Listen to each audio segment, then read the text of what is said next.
Well, I mean, you couldn't make this up. Even the Rwandan state airline doesn't want to go anywhere near this ludicrous deportation scheme.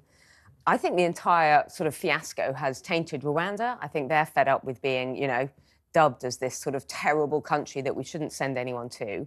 And clearly their state airline is saying, no, we don't want to besmirch our reputation. I think this scheme is very, very much dead in the water. We have no planes now.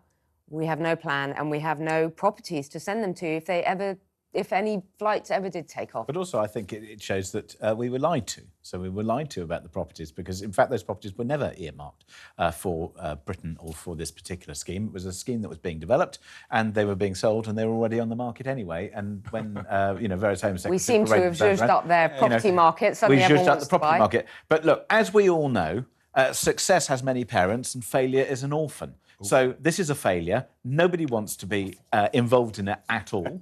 And this is what's happened with this particular airline. It's the gift that keeps giving. I mean, next honestly, thing, you just Rwanda can't will make it leave up. the scheme. Well, and there were only capacity for 200 people anyway. So they're losing money still at So it. also, just to put this into perspective, after the illegal migration bill passed, of course, you can't actually stay in this country. So we've got all of these people who are sitting here, 20,000 or thereabouts. We can't send them anywhere because there is nowhere to send them. And how does 20,000 go into 200 original buildings or accommodation or whatever?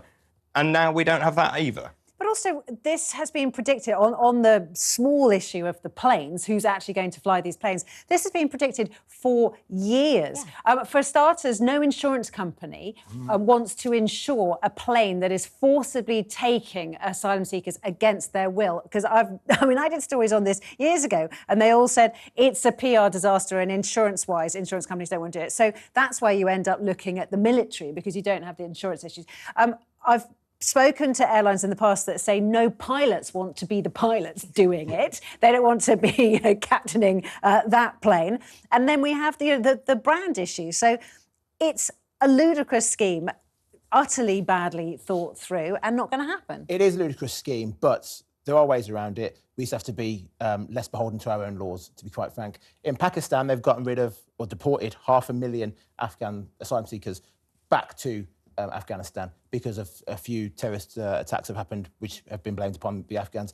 If we really want to do it, we'd get pilots from India or the Philippines and would say, we're paying this much, and you don't have the insurance. You just do it. Are you saying leave the ECHR? I'm not saying leave the ECHR. I'm saying just ignore them on some of the things. Well, if we left the ECHR, we could deport them, couldn't we? Well, and if we left the ECHR, we wouldn't have to deal with the ridiculous ruling that they've done on the environment. And the point is, this was meant to be a deterrent, and it's now we are a laughing It was never a deterrent. Never it was a deterrent. I'm not saying leave ECHR. well, everyone else is. I mean, that's what everyone's starting to say, actually. Even the Prime Minister's Even the mainstream is saying it now, JJ. Yeah. Well, I'm not mainstream. Well, we know that.